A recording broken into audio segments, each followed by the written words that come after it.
Thank you, Mandalee. Good morning, everyone. Good afternoon to Megan, who's in Georgia. And thank you for joining us today. We're excited to be here for the Data-Driven Advocacy for Non-Credit CTE, Making the Case for Labor Market and Demographic Data webinar. Today's webinar will show the untapped potential and regional relevance of non-credit CTE or career technical education.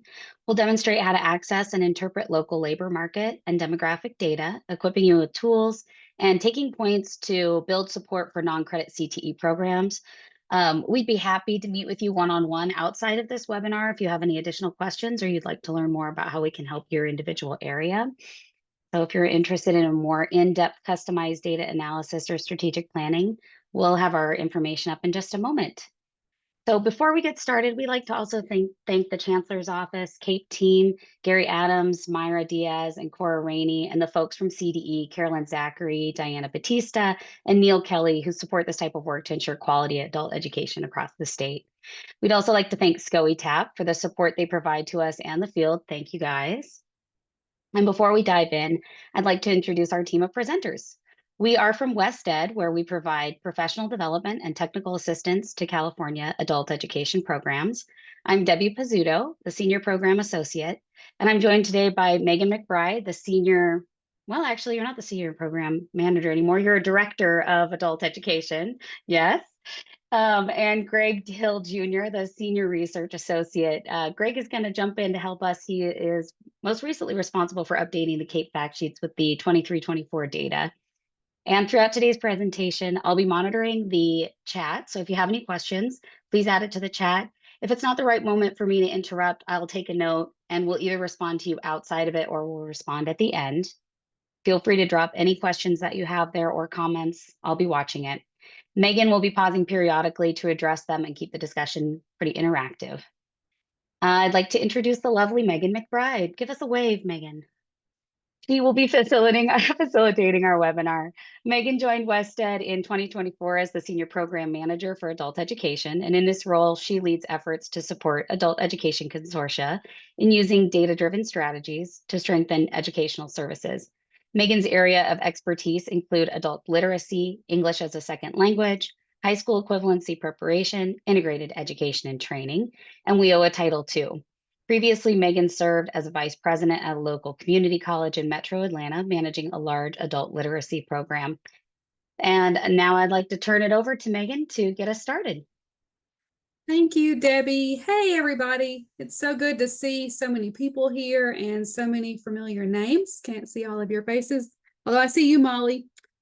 All right. So, as Debbie mentioned, today's session is about using data to make the case for non-credit CTE.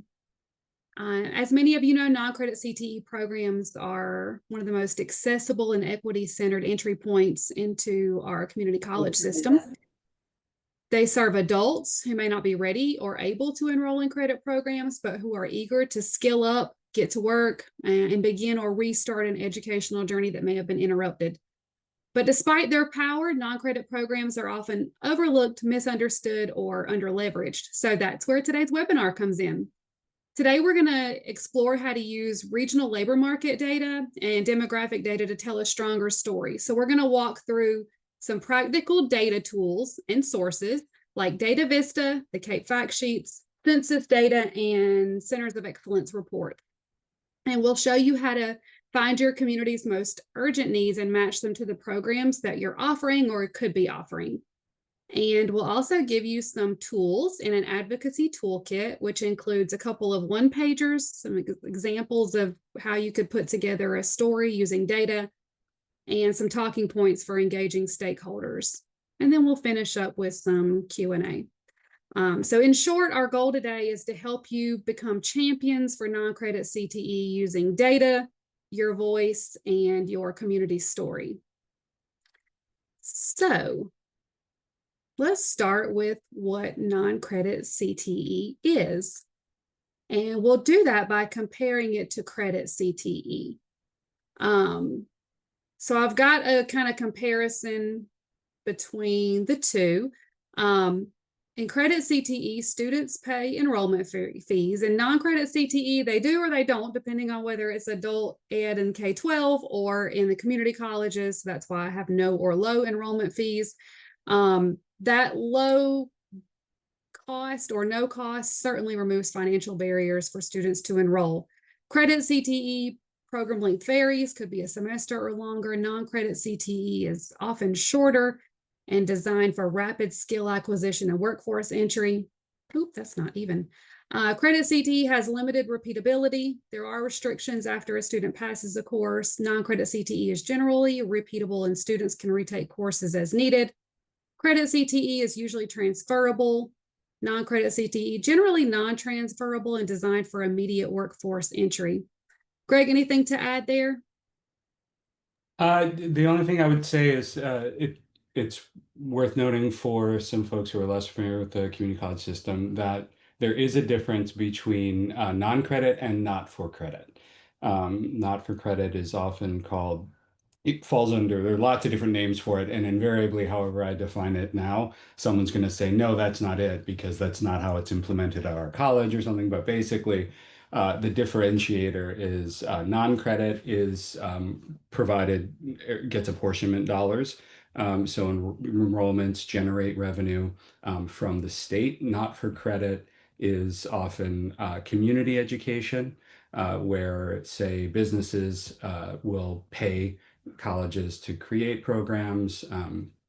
In some cases, other partners might do that as well. And so those are two very different things. And as has been articulated a bunch of times, non-credit falls under CAPE, not for credit does not. That's it. All right. Thank you, Greg. That gave me a chance to have a sip of water. All right. Now let's look at some common misconceptions about non-credit CTE. And also, if you have any of your own, please put these out here. These are things I kind of just thought of as I've been roaming around California talking to y'all, and also from my own experience in trying to start non-credit programs in my own job. So the first misconception is non-credit programs don't lead anywhere. And if you hear that, you can respond with, well, yes, they do lead directly to in-demand jobs, industry certifications, or credit-bearing certificate and degree pathways, and it can be the first step on a career ladder. Misconception number two is that employers only value credit-bearing or degree programs. However, increasingly and certainly since the pandemic, employers increasingly prioritize skills and certifications over formal degrees, especially in fast-growing industries like healthcare, logistics, and IT. And non-credit programs can deliver the job-ready competencies that many employers are looking for. Anything to add on those two, Greg, before I move to the next few? Nope? Okay. Misconception number three, non-credit students don't count in our metrics. Under the Strong Workforce Program and CAPE, non-credit students do count toward outcomes like employment completion and transition, and they generate enhanced FTES funding under CAPE. Misconception number four, non-credit programs are only for basic skills or ESL. While that is true, it does include basic skills and ESL. It can also include robust career ed pathways that are workforce aligned, stackable, and outcomes focused. And finally, number five, non-credit is just less than credit. And the response to that would be, it's not remedial, it is responsive in that it meets learners where they are, often removing financial, scheduling, and academic barriers that credit programs can't. And it can bridge directly to credit if you are intentional about it, acting as a feeder system for the college and supporting that enrollment. Anything to add there, Gregory? Okay. All right, so why does non-credit CTE matter? As I mentioned, it removes barriers to entry with the low cost open enrollment in and out. Sorry, my dogs are knocking on the door and it distracted me. It's fast, focused, and flexible. They can quickly upskill job seekers. It serves equity, priority population, designed for for adults who are unemployed, underemployed, returning to the workforce, or learning English. They're aligned with regional workforce needs, in that they're targeted training for in-demand jobs. They create on-ramps to credit pathways with stackable credentials and seamless transitions into credit-bearing programs. and they are responsive and employer informed. So curriculum can be updated more nimbly than credit programs to meet labor market shifts. Anything to add there, Greg? No, I think that's actually really good. I am, yeah, no, nothing right now. Yes. All right. Well, that set the table for us. Now we're going to jump into our data tools. And we're going to review 4 sources that you can use. And as Debbie mentioned, we're happy to do this individually with you all to look at your regional data. We'll be using an example of Los Angeles, but we can do this in any area one-on-one if you'd like. Our first data tool is my personal favorite, Data Vista. She's new to California, formerly known as Launchboard. And if you've been to my regional trainings, you've went through Data Vista with me. We won't go that in depth with it as we did in our regional trainings, but we will look at some pertinent information from Data Vista. But Data Vista essentially brings together data from TOPS Pro Enterprise and the COMIS data systems to create these visualizations that show us what is happening in your enrollment, transition, and success for the adult ed consortia. And it can drill down to the institution level, but we typically use it at the consortium level. And it gives you insights into what your programs are doing. Anything to add on Data Vista, Greg? Okay. Yeah, so I'll talk more about that when I open it up. I'm not going to open it yet. We'll also review the CAPE fact sheets. These, like Data Vista, are sort of curated by WestEd in concert with the Chancellor's Office. The CAPE fact sheets are useful for looking at regional data within the boundaries of the consortia. So we're not looking at counties, we're looking at your actual consortia demographics. We can also compare what's happening in your regions to what's happening in your programs to look for equity gaps. And so we'll look at some of that today with the CAPE fact sheets for the express purpose of looking for data that can help us write compelling narratives to support non-credit CTE. Anything to add on CAPE fact sheets, Greg? Greg is our CAPE fact sheets master. Thanks, Debbie. Not, I think, right now. I know Okay. that folks often have questions about where to find this data and how it was calculated and and so forth. And I'm happy to answer those questions offline or if they're important as they come up in chat. There is a question that popped up here that I can help to address if you Please want. do. Read it out loud first, Greg. So Nikki Moultrie asks, some of our faculty are interested in mirroring their credit versions of their programs. Is there a standard definition of short term? The answer is a yes and no. So typically, short-term CTE within the context of CAPE is understood to mean 1 year or less. That is not a hard and fast rule by any means. It's ultimately the heuristic to use for definition is, are you expediting folks into jobs? And if it's taking the same amount of time as it takes to get a degree, that's probably adjacent to, but not inherently in alignment with the CAPE funding, right? It's not, I mean, you can use the funding for it if it's on credit, but I hope that answers. Shannon also asked, just to confirm again, fact sheets are consortia, not county. One qualification, sometimes they're county, sometimes they're not.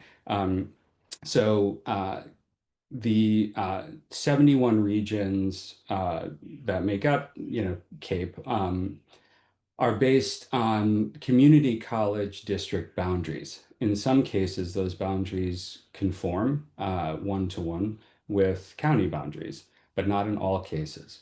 And so this is in fact why we created these fact sheets, because it is difficult in some instances to be able to get good data for consortium areas that cut across multiple counties. So, And real quick, Greg, before we move on, just to clarify that when we, in an earlier slide, there was a mention of fees for non-credit CTE program. And so just want to clarify that the fees are for materials and not for the registration fees. So since the non-credit programs are free and they don't charge for registration. So we just want to make sure that's clear. Thanks, Myra. She's like the little bird in my ear. It takes a village. All right, the next, thank you, Greg, also.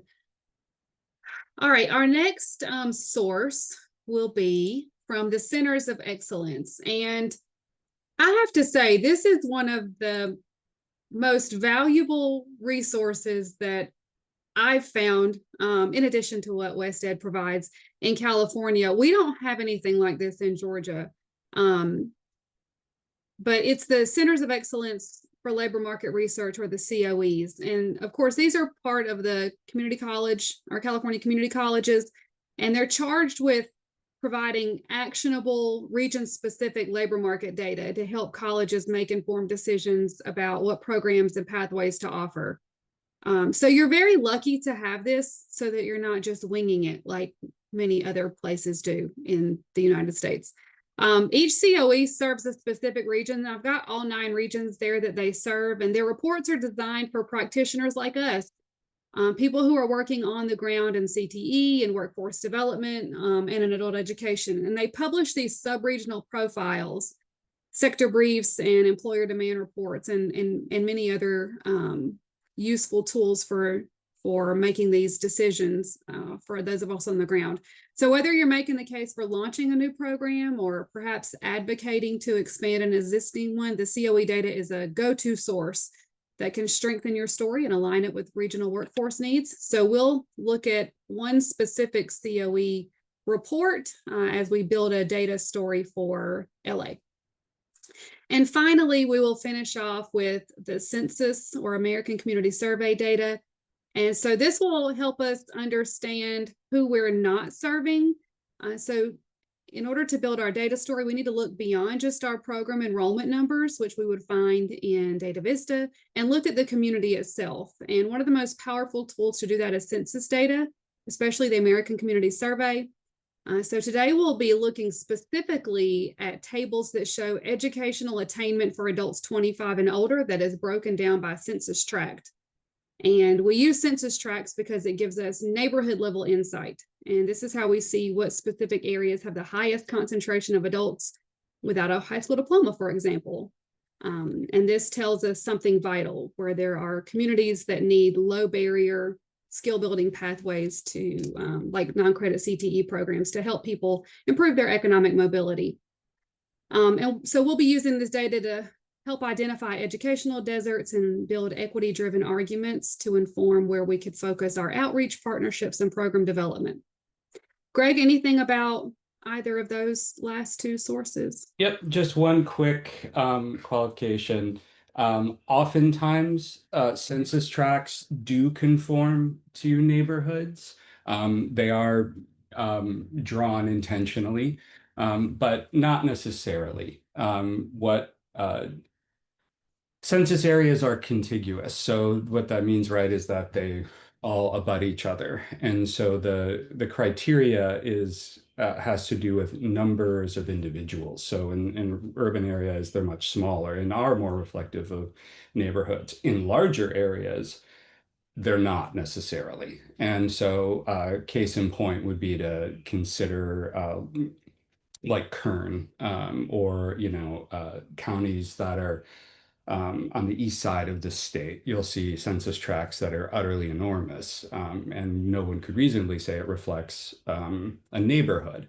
But in other areas, it will. And there are ways, by the way, to drill into when you do encounter huge census tracts, or you're playing with census data and you're like, hey, how am I supposed to serve this area? This is just telling me all the numbers in one area. There are techniques that you can use to sort of identify where the locus is within those areas. And again, if you want to reach out, we can help with that.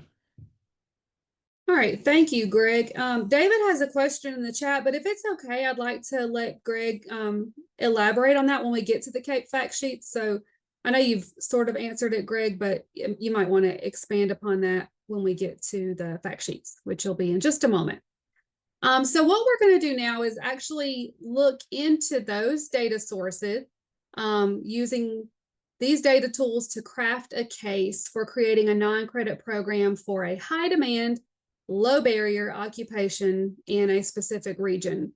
And then we're going to match that occupation to a potential non-credit pathway.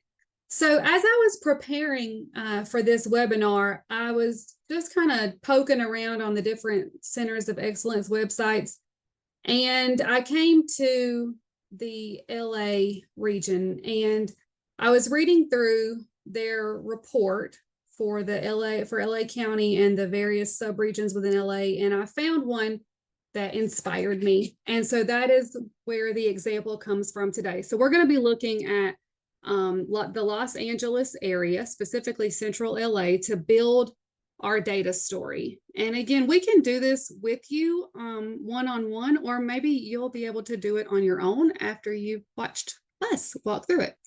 So I'm going to start with Data Vista because I love her. All right, so we're not going to go very far into Data Vista. We're going to just kind of live in one place. And there's multiple ways to get where we want to go. And maybe someone can drop Data Vista in the chat in case you want to follow along. I'm going to go this way. So I'm going to click the drop down on quick links. Are y'all seeing my Data Vista?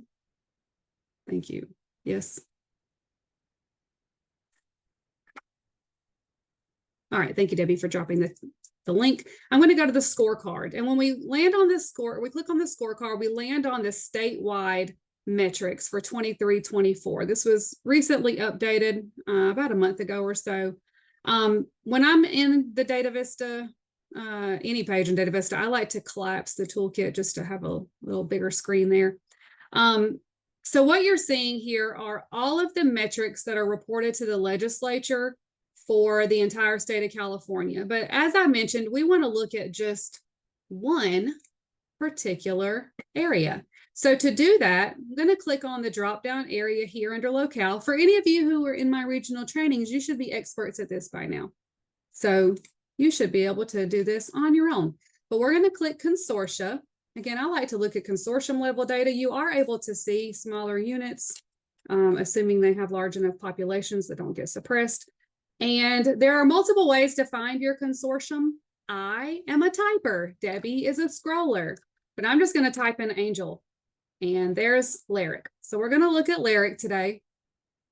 Now, for those of you in more rural populations, you won't see numbers like this. LARIC is gigantic. As we can see, LARIC has 116,000 reportable individuals. These are folks with at least 1 hour of enrollment. But frankly, that number really doesn't matter as much as this one. This is the number that they have converted into participants who have had at least 12 hours of enrollment. And what's important about this number in terms of our goal here to make a case for non-credit CTE programs is that with nearly 93,000 participants, these are students who have reached 12 hours of enrollment, it shows that there's a demand for non-credit programs in their area. Stakeholders love a pull effect. So high enrollment demonstrates a clear demand from your community. Now I'm going to look at the time trend. We can see that from 1 year to the next, from 22-23 to 23-24, that LARIC had a 17% increase in enrollment, which is very, very strong. But that only shows us 1 year. So I'm going to click on this metric to see what happened over the last several years. And what I see immediately is a very common pandemic curve where we kind of bottomed out in 20 and 21, but they've had a very strong recovery from the pandemic there in LA. And what's notable here that would be useful for our argument is that LARIC has now surpassed their pre-pandemic high of 92,000 students by about 600 students. So again, showing a very strong demand. If we hover over any data point, we see a percentage, 80%. This is their retention rate, the rate at which they are converting, actually students, either one, converting students from reportable to participants. Again, once we hit 12 hours, then whatever the student does in terms of their outcomes or transitions shows up in our metrics. Whatever they do before 12 hours doesn't count. So it's important to get a lot of students across that line, and LYRIC's doing great at 80%. So this shows that they're retaining their students, which also could be very compelling for their data story. Now I'm going to isolate something here. I'm going to do that under AE program. I just want to see their ESL enrollment. What we know about this area, we'll see soon, is that there are a lot of multilingual residents or people who speak English less than well. So what you want to see is a large ESL enrollment here, students who are learning English as a second, third, fourth, whatever language. And as we can see, LYRIC has very strong ESL enrollment. So to me, this confirms that they're reaching underserved populations, and we can use this to reinforce the equity case for non-credit programs. These are students who would likely benefit from non-credit, and they're already in-house. They're already engaged in school and perhaps a captive audience. And again, we see that they have surpassed their pre-pandemic enrollment, which is great to see. Greg, anything to add? Any thoughts here? Oh, doing great. All right. I'm going to get out of Data Vista now.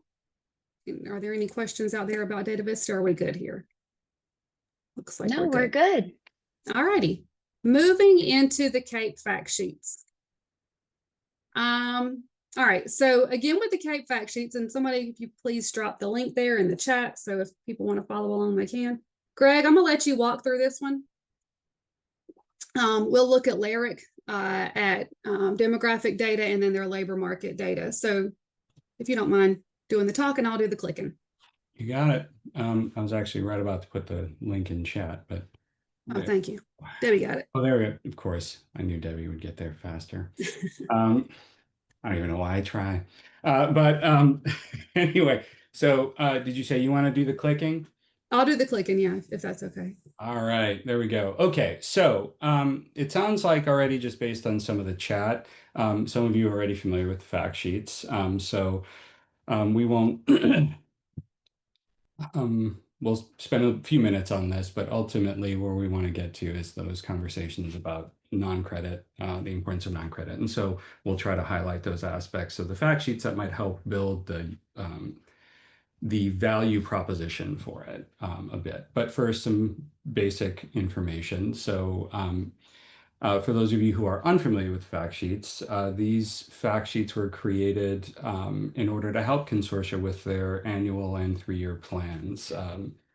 The metrics identified or shown here are ones that are generally agreed upon as being valuable indicators of potential need for traditional adult education programming.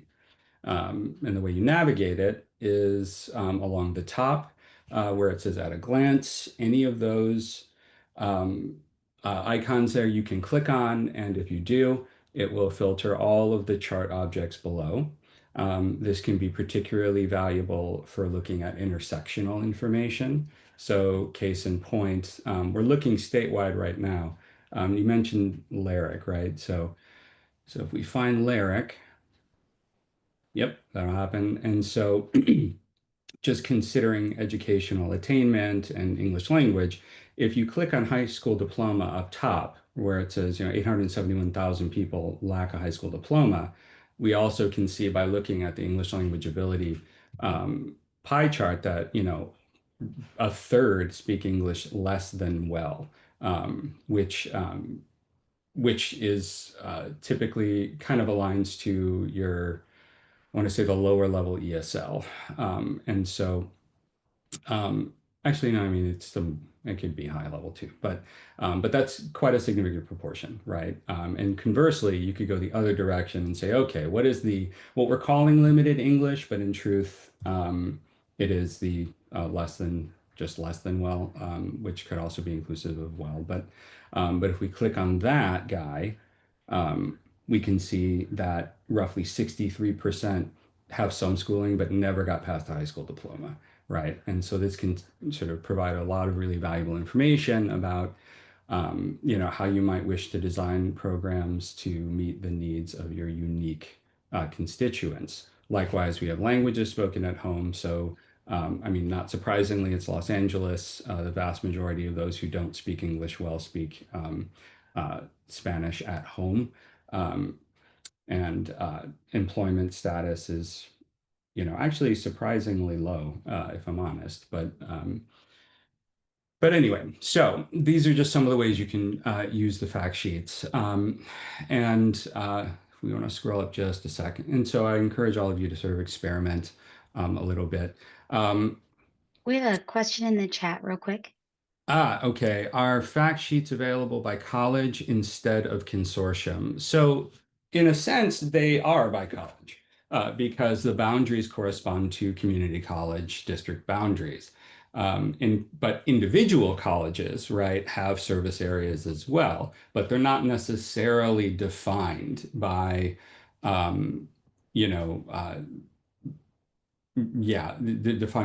defined geographically, right? Oftentimes, right, the service area for an individual college, and I'm thinking here in instances where it's a multi-college district, would be based on anecdotal evidence or, frankly, more often than not, distribution of enrolled students within a particular radius.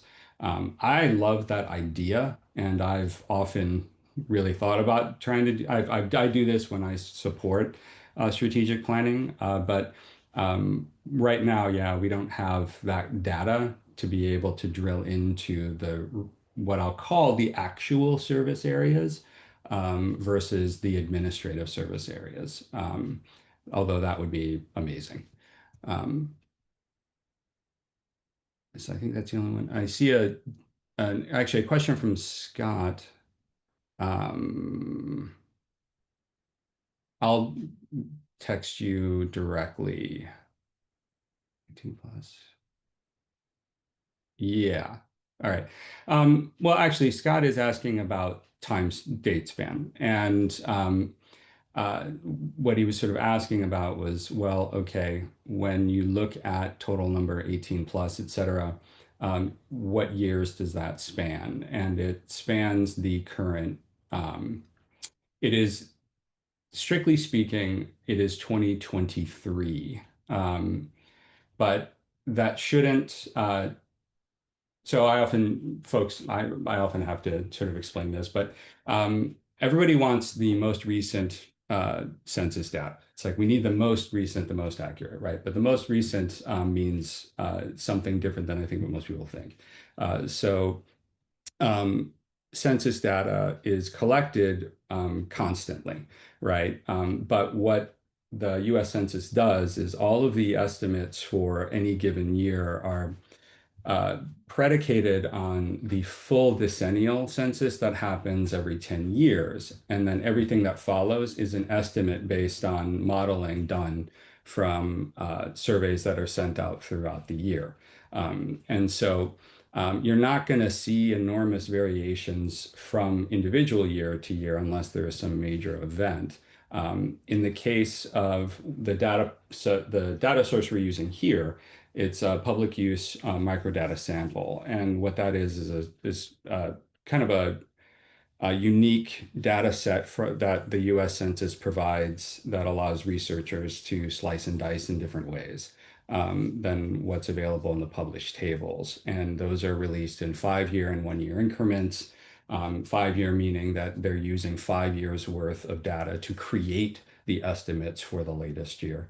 1 year meaning they're using the singular year, and there are very few instances where you'd want to use the singular year. Scott asks, what if there's a mismatch between CAPE scorecard data and the fact sheet? That is absolutely correct. Thank you, Scott. Yes.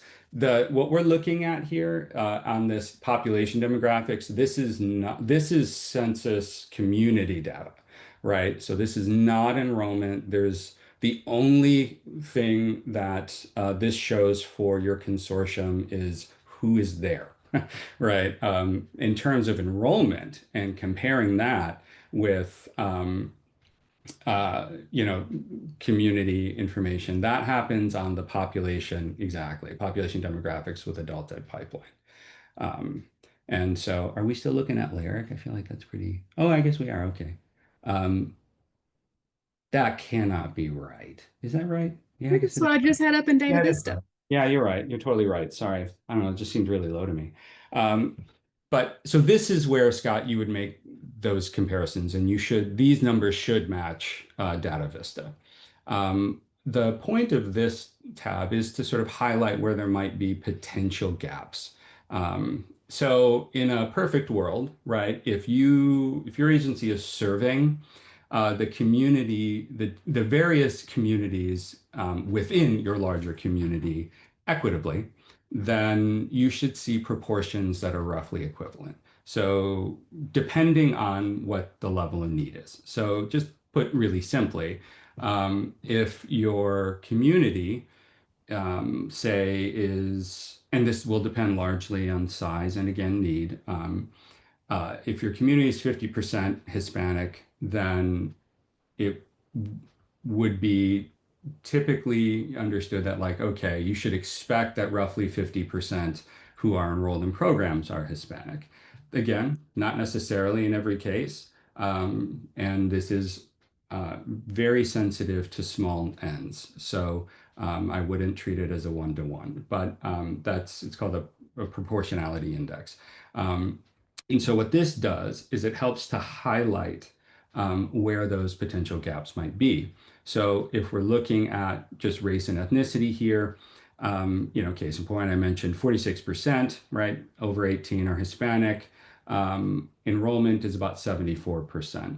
This means overrepresentation. Is that a problem? No, not necessarily, especially given what we know about the regional needs, right? Those who don't speak English, who speak English less than well, 80% speak Spanish, right? And so it would follow that you'd have a much higher proportion. Where it starts to become an issue is when there's the underrepresentation, but it's not necessarily bad inherently, because some populations have different levels of different levels of educational attainment and different needs. And the example I like to point to are Asian populations. So if we look at within LA, roughly 14% are Asian, and that is really a huge swath of ethnicities. But and actually, I have something I can say about that in a minute. But enrollment in the consortium is only at about 5.7%.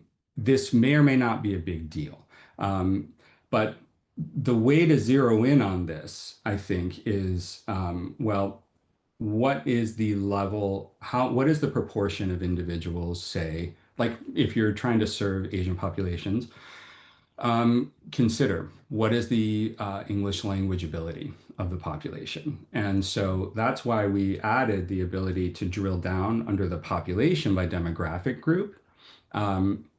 English language skills. So like, yeah, exactly. And then we can do the same thing over there, limited English, right?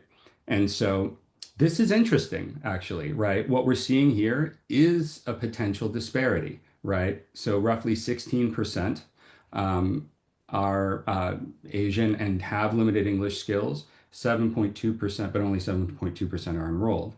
Now let's look at high school diploma quickly, though, and see how that differs. Yeah, it's secondary, yeah. All right. So that's interesting. There is underrepresentation. That is highly unusual. So oftentimes what you'll see when you do these comparisons is um, a disparity that ostensibly exists at the highest level, but when you drill into, say, the actual program areas and compare program area to where, you know, apples to apples, you will see things even out a bit, right? And the reason why I asked to take a look at high school diploma is because statistically, Asian populations have higher levels of educational attainment, and so they are less likely to have not completed high school diplomas. But here, this clearly is not the case. And the last thing I want to point out is gender.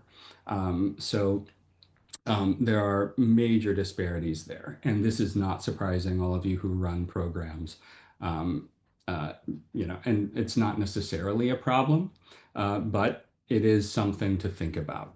But okay, I think that's, any questions about that as we're, you are absolutely right, Jason. Age does matter here. And, what I like to think of, yeah, totally. Yeah. I mean, in earlier versions, we used to be able to, select and filter by any chart object, which was great, but it unfortunately, like the margins of error go haywire, and also just the computational intensity is just a lot. It made it really slow. But you're 100% right, Jason. And so, like, what I like to do is consider, okay, what is the proportion between that, under 24, right? Your traditional population, traditional college going, traditional, post-secondary folks, compared to, say, you're over 25. Um, Also, even just the 45 to 59 can be really insightful. Just the 45 to 54 is huge, frankly, because that is a population. I mean, this is where folks really need upskilling, right? Yeah, you got it, Jason. And so what Jason is mentioning is, if you ask for it, I'll give you this data. And you can slice and dice it however you like. So feel free to reach out for that too. But thank you for that, Jason. Yeah. All right. Greg, I'm gonna go to the labor market information. If you could walk us through that, I'll do, yeah, we'll have to do Los Angeles County, not Larrett. But go Yes. ahead. And we'll do post-secondary non-degree award on the entry-level education. Marvelous. Okay. All right. So there is one major caveat to what we said earlier, what I said earlier, about these, the data in the fact sheets reflect consortium boundaries. Labor market data does not. Labor market data is reflective of counties or macro or micro regions. And the reason why is, fairly intuitive, in that where people live isn't necessarily where they work. And so, and since counties tend to be, um, uh, well, anyway, just setting that aside. It is just simply a more accurate representation of what the needs are within the larger communities that you might be serving, um, to show by county. If we cut it by consortium boundary, if those boundaries didn't conform to counties, it would be fundamentally artificial, and not methodologically defensible. And so some of you may already know, like, where the boundaries cut across counties. I'll be glad to tell you, and in what proportion. But ultimately, this is where it's important to contextualize data that we provide with local data that you have either collected anecdotally from your partners, or that you've obtained in conjunction with, say, your workforce development boards, who are really going to know your communities much better, at a much more granular level. So, but what this does, at least, it gives you sort of a high level view of things. And so you can drill into macro or micro region. If you don't know what those are, ignore it. Counties, all of you will recognize. You can also drill into typical level, entry-level education, work experience typically required, and on-the-job training. So what this will tell you, right, is, okay, if you're wanting to sort of understand, well, we're just getting going on CTE and we need to make an immediate impact. Most of our students are, they're not coming in with advanced degrees. If by clicking on, say, any one of those items there that are beneath a degree, this tells you the jobs and industries that would be either fastest growing or largest within your community. And so based on the filters that Megan has selected, right, we see that there's a lot of growth projected for like manicurists, skincare specialists. You see a lot in healthcare and social assistance work. And you see that reflected in the table below in a kind of indirect way, or with like nursing assistants and things like that, most likely. Um, but you'll notice that not in every case do, in fact, really very few of these, not very few actually, many of these jobs don't necessarily reflect a living wage. And so, skincare specialists, manicurists, the median is 16, cost of living adjusted median is 10. And as we can see up top, the living wage for Los Angeles is 26.63, and that's for one adult, zero children. By the way, this is from the MIT living wage calculator. If you're curious about it, you can just email or even just Google it. They have it by county and state. Now, one quick caveat, just because an occupation isn't living wage, that doesn't necessarily mean it's not worth pursuing. There are occupations where there is extraordinarily high demand, healthcare and social assistance being one of them, where the living wage is slightly lower than living wage, or the median wage is slightly lower than living wage, but it often is an entree uh, for recent immigrants, non-native speakers of English, and actually, frankly, women uh, to have second for folks who. Sorry, I'm not being clear. So it's often an entree into other occupations, but also it can be a really valuable second occupations for a two-parent or a two adult household. So I wouldn't, just as an FYI, throw the baby out with the bathwater just because it's like $1 or $2 below living wage. The key is, can you, develop opportunities for folks to be able to leverage the skills they garner in those, say, non-living wage jobs, but that ladder up to other living wage jobs and careers. Okay. Anything else folks have questions about, or Megan? Uh, there is a note from Scott. We should look at other programs, yeah, i.e. emeritus, older adults. I'm not familiar by emeritus programs. What is emeritus program? I'm unfamiliar with how you're using. I can comment if it helps. Please, These are the yeah. older adult programs. It's one of the 10 fundable non-credit areas, and there's maybe 30 of them statewide across 116 colleges. Okay, so you're talking about older adults. So CAPE defines, okay. So you're right. So like It's tangential. It's not directly CAPE related, right? Yeah, thank you. I was going to say, yeah, it's like historically, just for those of you who are new to this, by the way. So adult ed, qua adult ed actually had 10 program areas, and the community college non-credit programs were actually designed to align to those allowable 10 programs. But over the last several years, I guess, starting with CAPE, the allowable program areas for traditional adult education funding kind of were cut back. And so older adults is a part of CAPE funding, but it's connected with a workforce component. And the reason why I differentiate it is because back in the day, there'd be, programs for older adults, and it'd be like basket weaving, right? And there's nothing wrong with that. It's great. Awesome, right? If, there's a demand for it, and, folks are enrolling in it and getting benefit from it, but it wouldn't necessarily be an allowable area for CAPE unless it were like connected to like entrepreneurship in basket weaving or something, which would be really silly. But that's an interesting point. I mean, it is, you're right, in the community college area, but it's less so in CAPE. And actually, if more questions on that, we can kind of think about what that would entail too later on. Thank you, Scott, for that. And for the clarification.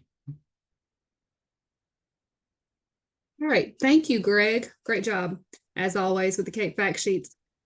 So as Greg mentioned when he was looking at the labor market information, that was for LA County as a whole. And as you all know, in your gigantic areas like the Bay Area and LA, there are subregions that can be very different. And so the Centers of Excellence really put out excellent information regarding the different sub-regional profiles. I really love what they've done in the Bay Area. They have a great visualization that can help you look at gaps in supply and demand.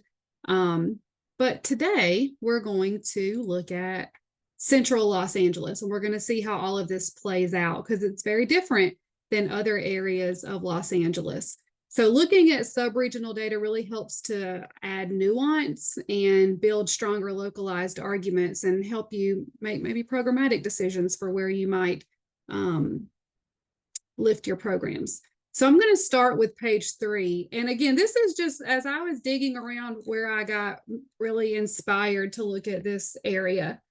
So on page 3 here, we see the different subregions of Los Angeles. And I chose to focus on Central because it has the lowest median household income of any of the subregions and the lowest per capita income. So that just kind of interested me to see what was going on in Central LA and how we might be able to build programs that are responsive to the needs of that community. So as you can see, this region has about 1.55 million residents, and again, the lowest income of any of the subregions. Now we're going to scroll a little further. Anything on that, Greg? No, other than that is low. I live in Yeah. LA, and that is low. Indeed, it is. It'd be low for a almost rural area. everywhere, right in California. But oof, yeah. All right, so I'm going to scroll down to page 8. And I encourage you to dig into these. There's a lot of great information. For your edification, this is the area we're kind of looking at here. On page 8, we see some more interesting data here. Again, the subregion has about 1.5 million residents. And if we look at the population under 35, it is solidly 50%. Central LA is here in blue, and compared to yellow is Los Angeles County as a whole. So in other words, many of the residents in this subregion are young, working age adults. And as we scroll down to page 9, we see that Central Los Angeles has a high percentage of folks who either have a high school diploma or less, and the percentage is higher than in Los Angeles County as a whole. And this group here is exactly who our non-credit CTE programs are built to serve. So these folks have not gone to college and potentially have no training beyond high school if they even made it to high school.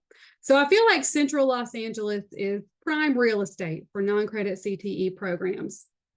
As we look at, and Greg, this kind of, as you were talking through the CAPE fact sheets, it made me think of what we're seeing here with regard to the race and ethnicity, and we'll see the race and ethnicity by educational level on the next page. Here we go. So when you look at across ethnicities in this particular subregion, we noticed a very interesting trend. The Hispanic population is far more likely to not have a high school diploma than any other ethnic group in the region. And only 10% of the Hispanic population have a bachelor's degree or higher. As we saw in LARIC's demographics on Data Vista, they appear to be serving the Hispanic population quite well.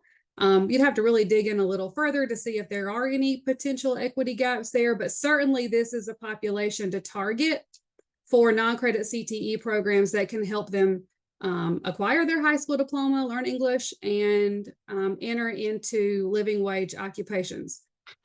Any thoughts here, Greg?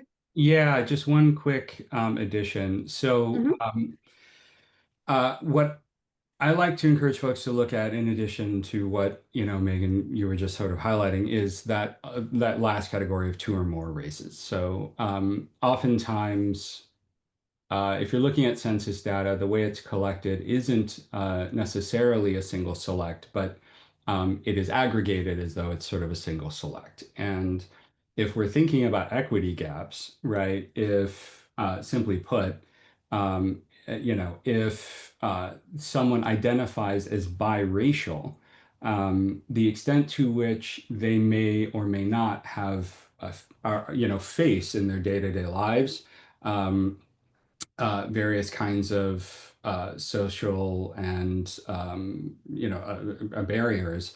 Um, you know, it, yeah, it's going to vary somewhat, which is just another way of saying this, that there could be, as Megan's talking about, well, the proportion who are identifying as Hispanic, those who two or more races might be Hispanic and Black, right? They might be Hispanic and Asian, right? And in that way, likely are subject to similar kinds of barriers.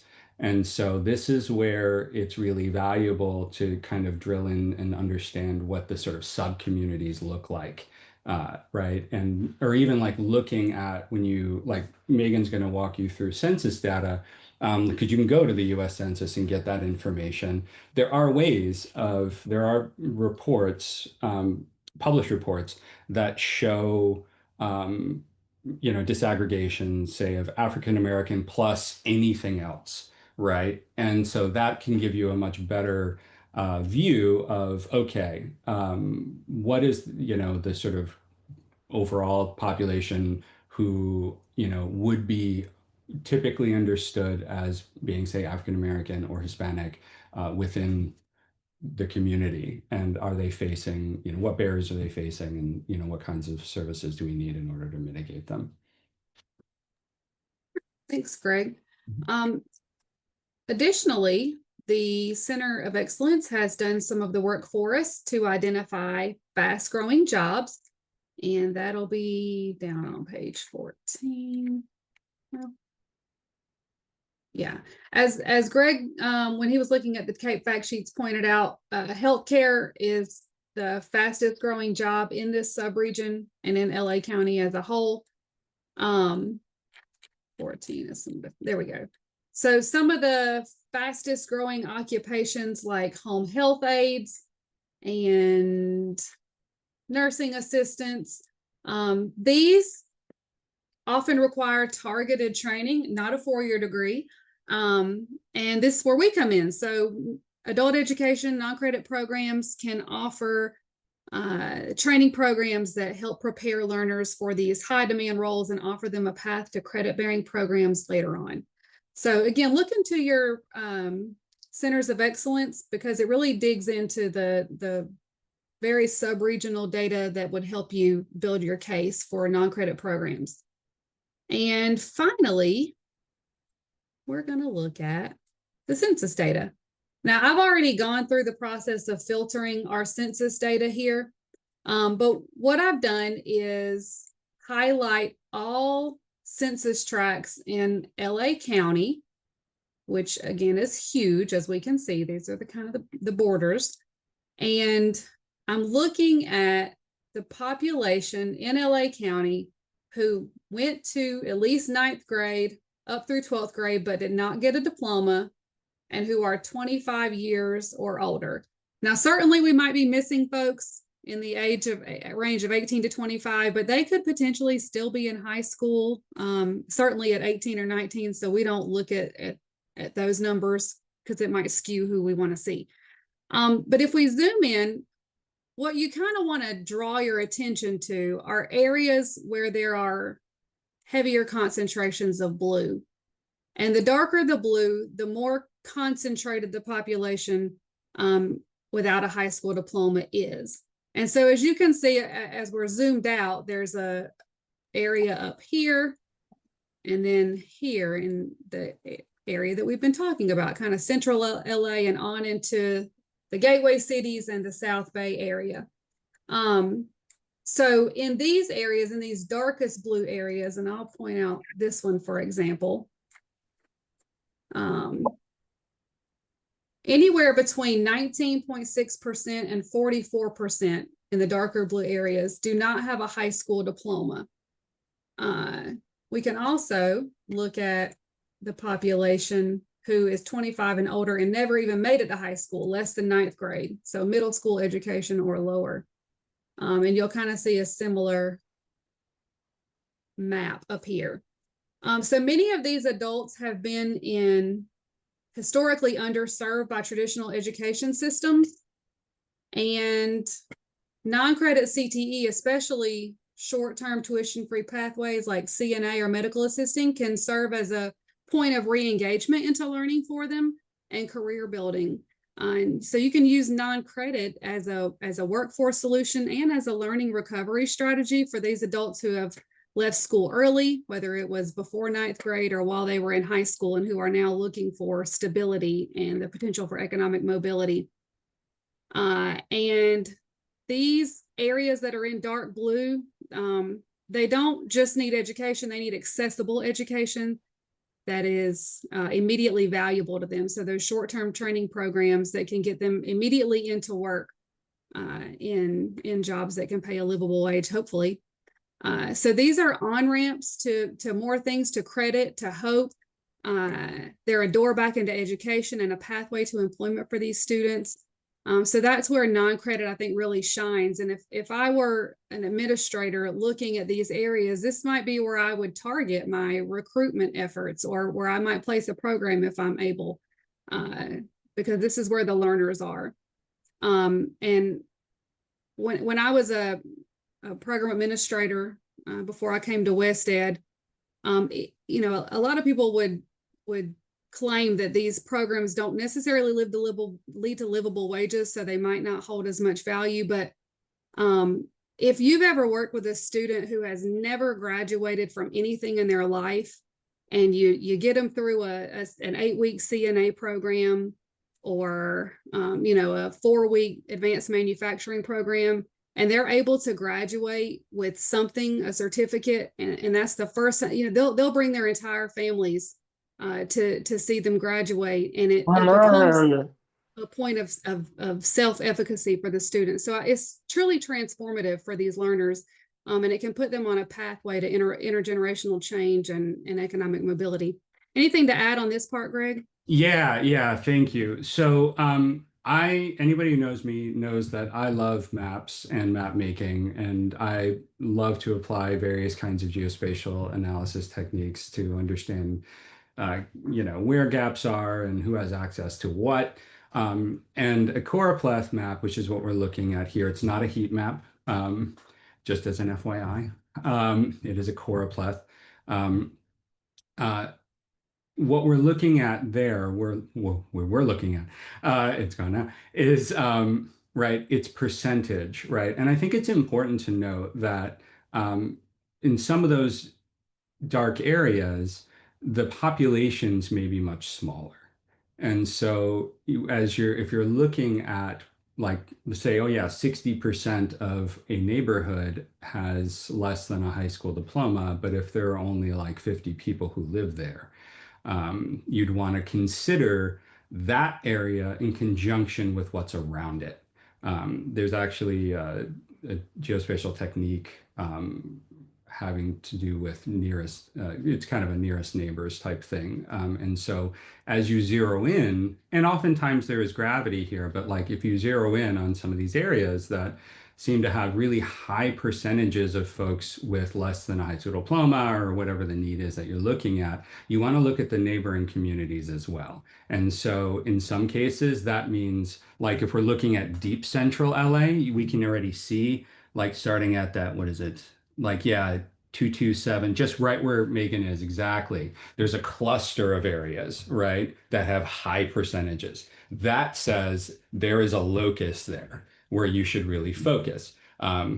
Whereas if you scroll up a little bit and say, yeah, take a look at, I'm pointing as though you can see what I'm doing, but that large one, I think it's, yeah, just to the right, that one. If you zero in on that, This may or may not, the need may or may not be as prominent, right? Because you can look and you can see much lower levels, or much higher rather levels of educational attainment that circle it, right? And so this is a bit of an island. That doesn't mean that you shouldn't go and try to support that area, but it should influence at least how you're prioritizing and what else you need to find out, right, in order to make some of those decisions. Yeah, that's it. All right, thanks, Greg. Mhm. And now I'm going to show you our advocacy toolkits. So let's see. Oh, wait, first. So this is kind of the story we told in Central LA. We have a 1.5 million population, youthful, diverse. There's a high demand for the occupations of home health aides and CNAs, and many of the residents have a high school diploma or less, and they are a prime audience for non-credit CTE. Now, I've put together an advocacy toolkit for you all to use. You can access it with this link or this QR code, and I'm sure someone will drop it in the chat. I'll show it to you quickly so you can see what's in it. Now, these are just examples. I wouldn't run out and use them because they may not be accurate, but I just put together some possible information in them as an example. So I'll start with this first one. This would be for a certified nursing assistant program in the Central Valley. And this might be something that you might take into a meeting or drop on someone's desk, or just be prepared to share as you're trying to advocate for a CNA program in the Central Valley or whatever region. So you could just take this information out and add in your own information. But I've put the program title, the program overview, so a very quick description of the Certified Nurse Aide program, a sentence that explains the regional labor market need, where we see that CNAs, the occupation is expected to grow. Local hospitals and care facilities have ongoing vacancies. The target student population who we want to serve, some of the benefits of this CNA program, outcomes for the graduates. It's important to have the employer partners so that your stakeholders know that these training programs lead to immediate employment, and then a place for your contact information. I have another example for Los Angeles for a medical assistant.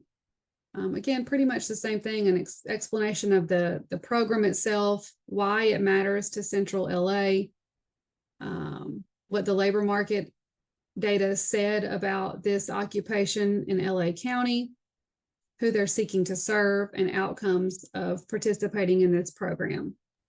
Hey, Megan, can I chime in really quickly? Sure, please go ahead. Thank you. So there is a question from Nikki, and it's a direct question to me, but I think it's a really germane one to everyone that I want to address. But before then, I did want to mention something about the importance of some of those non-credit programs within the larger educational context. So as Megan was just showing, that medical assisting non-credit. This is both an area where there's high need, but also it's an area where adult ed students are often preyed upon. So every time I go to the doctor and there's a nurse, a medical assistant who's drawing blood or something like that, I invariably ask them, where were you trained?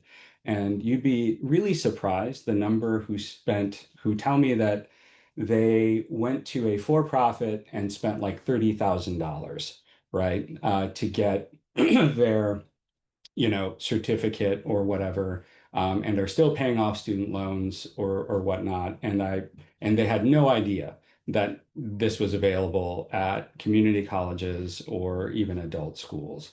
And what's more is, in thinking about the use case for non-credit, some of the things that can be difficult for academic institutions to wrap their head around is the idea that, wait a minute, so non-credit doesn't have homework, right? So how can we say this has a similar, kind of rigor? And there are ways to, performance tasks, there are lots of ways to actually show that.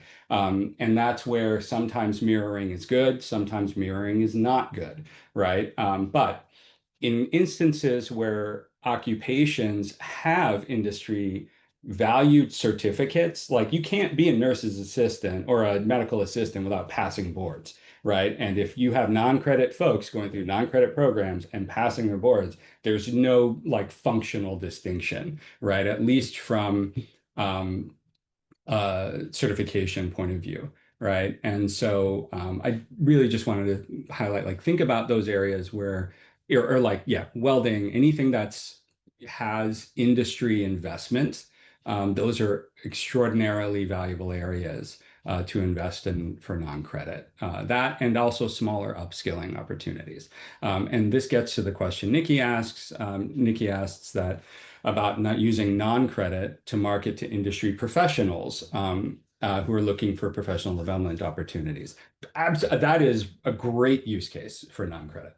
And like, I've seen some examples of this for, actually using medical. There are oftentimes supplemental certifications that you can get that are really short term. That's a great that's a great non-credit reason for non-credit. It could also be highly focused on, certain types of applications. You see this a lot in things like QuickBooks or Microsoft Office, or even in GIS, right? I mean, where just having more knowledge within and being able to bring that to your work environment can create new opportunities for advancement and growth.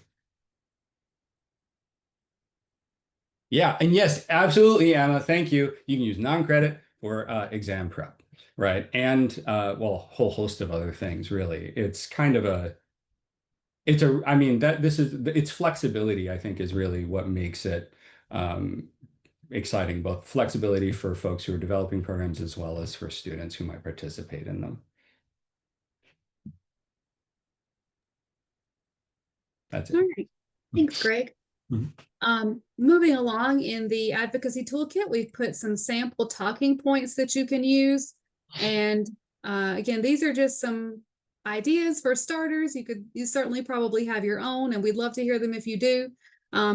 We've got different stakeholder groups who you might be talking to try and share with them the value of adding non-credit programs at the community college. So we've got some college leadership. So for an example, we might say non-credit CTE is mission-oriented and it'll meet the needs of our most vulnerable adult learners. Always tap into the mission of the organization because it's very compelling. If you're talking to faculty and departmental chairs, you might tickle their fancy by telling them you could use non-credit programs as feeders into credit-bearing programs where they'll want to grow their enrollment. Talking to employers and workforce boards, you might tell them that you're able to help meet their hiring needs with short-term, flexible, and customized training. For policymakers or trustees, you could tell them that non-credit CTE is a scalable way to address regional workforce gaps. And then you could share with them the workforce gaps by looking at your regional data. And finally, for CBOs, you could show them how your non-credit programs can complement what they're doing by offering no or low-cost training to their clients. So maybe you're working with a refugee resettlement agency and they could potentially refer students to you. And finally, I've put in here the census data walk that I just did. If you're interested in doing it yourself, here are the steps to doing that. Or we can always meet and look at it together. And I would add one more thing that's not really in here. And I think one of the most powerful tools that we can use, in addition to all the quantitative data, which is wonderful, is storytelling. So if you have stories of your students, those can be very powerful to share with anyone in order to gain support for your cause. Storytelling is a powerful counter narrative to any sort of discourse that you may be battling against in trying to get non-credit programs established. Debbie, do you have an example to share from your time in adult ed? Yeah. So for any folks that I haven't met yet, I'm located in Reno, Nevada, and my experience is here in adult education, even though I'm originally from Sacramento, California. And so for 8.5 years, I was a student services coordinator for an adult ed program. And so I did the bookends of the program, enrollment, recruitment, intake, and then also building transitions programs and building these same types of non-credit CTE programs and credit CTE programs for our adult ed students. And what I built many different healthcare programs, and some of the most successful ones were these non-credit. So for about 7 years, I ran a non-credit CMA program. It was in the iBest model in conjunction with and concurrently enrolled alongside the non-credit CMA program. And so I selected students and put them into it, and they got the support from the adult ed instructor. And for some of these non-credit classes, it was almost an easier sell because the director of the non-credit programming was looking for students to include and was welcoming of the support. But for building other non-credit programs in other areas of the college, I needed to have some proof that it would work, right? So what I often took to them was evidence from my CMA students, where I only had, in 7 years, I only had one CMA student fail. And she only failed because she dropped, and she only dropped because she had bad behavior. All of the other students, even though they struggled, and it was a very difficult program. It's one of the fastest. It is the fastest program in the state. It's at 10 weeks. It's $4,000, and our programs are not free in Nevada. And so we had to find outside funding. Even though they had all of those barriers against them, these students were extremely successful. And so with every new CTE program I wanted to run, whether it was a pharmacy technician class, or at one point I wanted to create a whole new non-credit program that didn't exist at the college, but I saw a need for it, looking at the data, looking at job postings that were available in town, looking at the income and the growth. And I didn't have cool, like Data Vista or Cape Fact Sheets to support me in it either. So I was just sort of looking on Indeed.com to find job postings to see if that was me, would I have a career path from that? And so I wanted to create a patient access and registration position because I saw that was growing in Reno. And so I worked with the non-credit director and took with me all of this evidence from these other two non-credit programs that I ran, the clinical medical assistant, and then we had also a CNA program as well. But then just taking the stats with me to say, hey, I can get you the students, I can get them through this program and this process, and they're successful on the output. And then also I tracked the students after they had completed to see where they ended up. And most of them actually transitioned into a non-credit program. So even though they did this quick, non-credit, expensive, very difficult program with me, they ended up moving into phlebotomy or CNA or registered nurse. I did actually have a student who just graduated as a registered nurse, very exciting. And so it did have a successful path. Like Megan was saying earlier in the webinar, is just that students who have never completed or succeeded in a program, this can be that first place for them to succeed that tells them they can continue. And so even if you don't have the numbers elsewhere, if you're keeping track of your information and then presenting it as a story, it can be very compelling, and then can affect other groups that you're trying to get either a credit or non-credit CTE program built with, because you are that touch point with that student. So yeah, I'm a big fan of non-credit programming, honestly. Thank you, Debbie. As many of you, or some of you probably don't know, but some of you do, I was a high school dropout myself, and I can attest to the power of getting that first credential under my belt and using that to build momentum. So I speak from experience and seeing it happen to students, but it also happened to me. I started with a certificate. It was a credit certificate. We didn't have non-credit back in the 1900s when I was getting my high school equivalency. But anyway, that first certificate that was the first time I graduated from something, and it showed me that I could do it and that I could succeed. And then it just kept going from there. And about 18 years later, I got a doctorate degree. So it works. And even if my first certificate didn't lead to a livable wage necessarily or a great job, it still made me believe in myself. And that was even more valuable than that. So that concludes the presentation. I want to open it up for questions. If anybody, I think we've kind of captured them as they've come through the chat, but if anybody has any more, speak now or email us.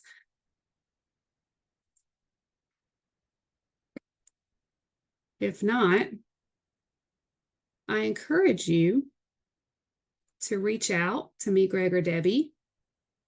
We're happy to spend some time with you to look at your regional data, talk through things, or just have coffee. But that concludes our session. So at this time, I'll hand it over to Holly, I think, or Mandalee. And thank you I'll all take for it, joining, Debbie. for engaging. Appreciate y'all so much. All right. Thank you, Megan, Debbie, and Greg. You guys always have great sessions. I really appreciate you and the work that you do. Thank you, everybody, for sticking with us till the end. Please make sure you grab that link to complete the evaluation. The WestEd team, as always, thank you for being with us today, and thank you all for joining us almost into your lunch hour, unless you are over there in Georgia with Megan. We hope to see you guys next time, and we hope to see you soon. We do have some additional webinars that are coming up and some professional development. So make sure you check out the event page, and we will see you all soon. Bye for now.